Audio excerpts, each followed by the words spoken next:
hello everybody, officially. My name's Lesa Bradshaw. Thank you for the introduction. So my talk today aligns beautifully to the topic of it's about time. But I'd like to add a little bit more of an exasperated spin to that and go, it is about time we got this show on the road in terms of disability integration in the workplace.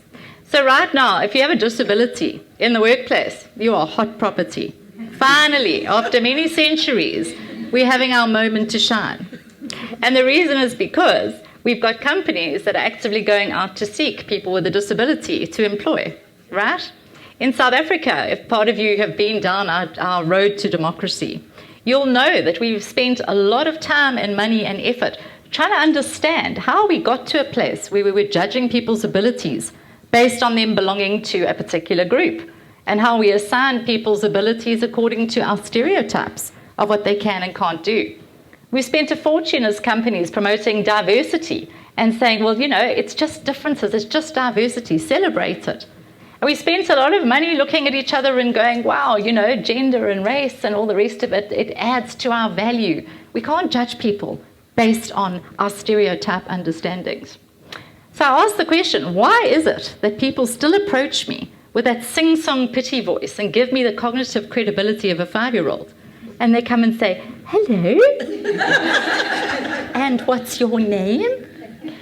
I mean, just the other day, flying up to Joburg, it was this week, in fact, I get lifted off the little skinny chair and I get put onto the seat, and they take the wheelchair away, and this lady leans over and she goes, Shame, lovey, are you okay? So I said, yes, I'm fine, thank you. She goes, oh, shame. And then she says, are you going to Johannesburg on holiday? And I said, no, I'm going up on business just for the day. Wait, you work? And I said, I do. And she goes, you know, it just shows you people are so brave. And I look and I think, really? I'm not a firefighter. I'm just going to work, really. You get credibility for doing absolutely nothing. I'm buying a pumpkin the other day at Fruit and Veg City, and someone told me I was courageous. And I said, well, what's wrong with the pumpkin? And you kind of got to ask yourself, why is it that I'm getting credibility here for not doing much? So you give it a bit of thought and you realize it's because people have set very low benchmarks of expectations for people with disabilities. So if you do something normal, people go, wow, you champion. And you go sort of going, not so much, really. Okay, and why is this? It's because we don't understand disability, because we see the disability and we judge people's abilities based on that. Okay, now the problem in the workplace is if you have low benchmarks, then you don't see the value that the person can actually add to your organization. So what happens is you panic a bit. So the labor department goes, you must reach your 2%. And you go, all right, and you dash out and you go, but, ooh, yeah, I don't know about this, you know, because we're a very busy department. Can't really have disabled people here. It's too dynamic, it's too busy. Because you're judging it on your understanding of someone sitting in a wheelchair with a crochet blanket, perhaps pushing a bolt on a nut. That's not disability. And the other problem with that is we tend to assign which jobs we feel are suitable for people with a disability. So the starting strategy of a company doing a disability inclusion process is we go, well, now which positions are suitable for the disabled? And usually it's like switchboard, call center. Okay, and my question is, do you also say, well, which positions in our company are suitable for black people? When you say that, people go, hey, that's not right, that's discriminatory. And I go, well, why? Well, because in the category of black people, so to speak, there is such a vast arrangement of different potentials and skills and knowledge and personalities and motivation. So you can't say which positions are suitable for black people. So why is it okay to decide which positions are suitable for disability and people with a disability? It's because you are thinking blind, deaf, and in a wheelchair. So you're thinking from a functionality perspective. Well, the reality is disability includes a huge, wide range of impairments which may or may not disable you, depending on what context you're operating in, right? So here's the thing. We're 22 years down the line towards democracy, and we're still no closer to integrating people with a disability. In fact, in some provinces, the representation in the workplace has actually dropped. So not only are we not getting it right, we're doing it wrong. Okay, so what do? And here's my thing, is that you have got to stop deciding what people with a disability can and can't do, right?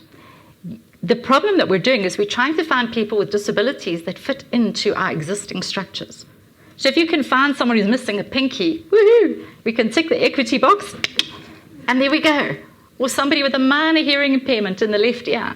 But when you go, well, we've got a candidate with schizophrenia, they're like, No, we can't have people coming to work with axes and chopping people up. That won't do at all. Because that's how you understand it. Right. So we need to get companies to understand, or employers to understand, that disability integration is not about finding disabilities that suit your structure. It's also about changing your structure to suit people with a disability. So let me give you one example. The matric minimum qualification. 90% of our companies, wherever they employ, your minimum requirement is a matric, whether you are sweeping the floor, packing a box, making a cup of tea, or the CEO. And I say, why? And the company will say, because we do succession planning.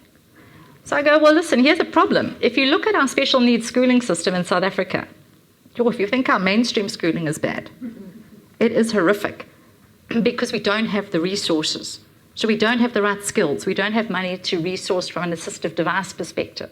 I had a candidate the other day that came in for an interview, and I assumed he was visually impaired because he went to a school for blind children or visually impaired children. And he came in and he was in a wheelchair, and I was like, okay, so what's up with that? What's happening there? He said, no, there was no other disabled school in my area, so I had to go to the school for the blind. And I'm like, really? Okay, so do you see the problem of categorizing that disabled as a group? Okay, so here's what we need to do. We need to be flexible. We need to think, what is the purpose of the matric certificate as a requirement? It's to train and develop. So start your training and developing one step back. Do a bridging program with that person to help them get their matric, and then move on to the next step.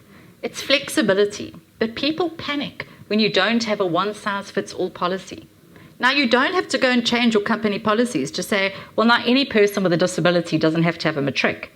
It's specific to individual cases. So use a little bit of judgment.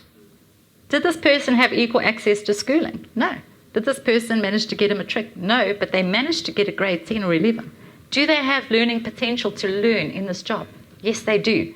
Do they have the right attitude? Yes, they do. It's a no-brainer if you ask me. Okay, so let me take this back and contextualize it in our topic of it's about time, right? It's about time that we stopped associating disability with charity only, right? There are a lot of people with a disability that will and need to benefit from charity. The same as there's a lot of people without a disability that need to benefit from charity. But it's not a synonymous term, right? So if we're approaching disability inclusion in the workplace from a social responsibility perspective, it's not going to work.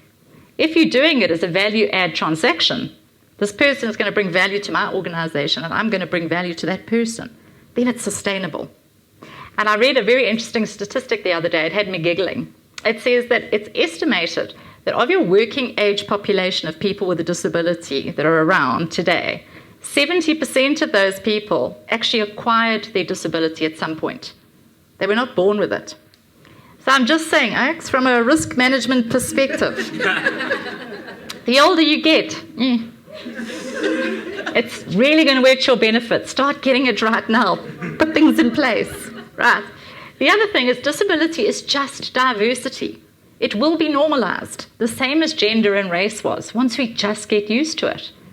And you think disability is abnormal, but it's actually not. They estimate between 8 and 12% of the population have a disability. That's a lot of people.